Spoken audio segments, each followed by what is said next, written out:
Okay, so here are the 3 things that he says are true of the good kind of friendship. Okay. It's based on virtue. Okay.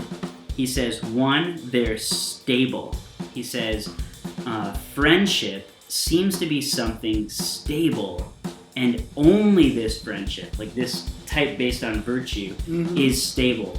For a formed judgment is stable, and not doing things quickly or easily makes the judgment right. He's like, as you go through good times and bad times together, you see even more that it's stable, right?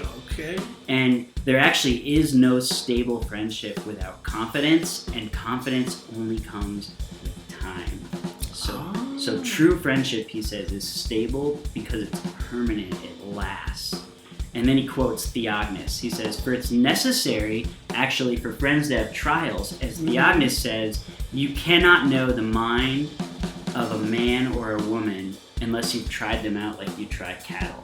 Like when you would buy a pair of oxen, you would take them out in the field and see if they could walk together, right? So you learn if you can walk together with another person. Isn't that cool? I love that. Yeah, That's fantastic. I think it's beautiful. Yeah. That's why we should do Text and Rock forever. Yeah. Forever. Okay, number 2, this kind of friendship, Eric, is rare. He says, therefore, the first kind of friendship does not occur between too many people. Like the highest kind of friendship doesn't happen very often because it's difficult to test many people. One would have to go and live life with each one of them.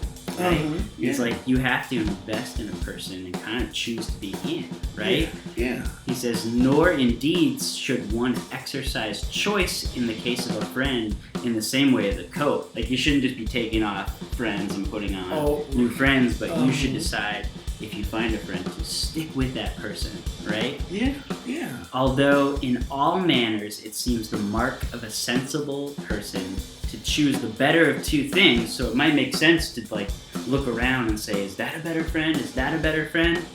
He says, nah. If he'd been wearing his worst coat for a long time and yet had not worn a better one, the better one ought to be chosen. But he says, don't do this. But you ought not, in place of an old friend, to choose one who you do not know to be a better person. Right. Because someone might seem great until like life gets rough and then they might disappear. Right? So he's like, a true friend is rare and you should be really kind of careful about changing them in, right? And he says one of the rare things about a good friend is that the best kind of friend wishes well for the other's sake. That is, we're for our friends. Right. We wish the best for their sake, not because we benefit from it. Right. Yeah. Absolutely. All right, here's number 3. Here's the last like good quality he lists of friends based on virtue or goodness. Okay? He says it's trustworthy in good and bad, through the ups and the downs. Kind of like if your podcast made no money for like 2 years. Too close to home? Serious, he says, true friendships are trustworthy. These things, therefore, show the correctness of this saying.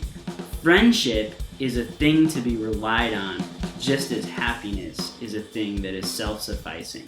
That is, a true friendship is just trustworthy, just like being happy is a quality. I am happy. Right? Yeah, right. And he says it's been rightly said that nature is permanent, but wealth is not. And then he says this great thing. Aristotle is quoting Euripides from Electra 941.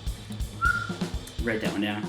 And he says he would change out the word nature for friendship. Friendship, like true friendship, is permanent, but wealth is not. He means that like whether things are going well and you have a lot or you have a little shouldn't factor in to your friendship, right?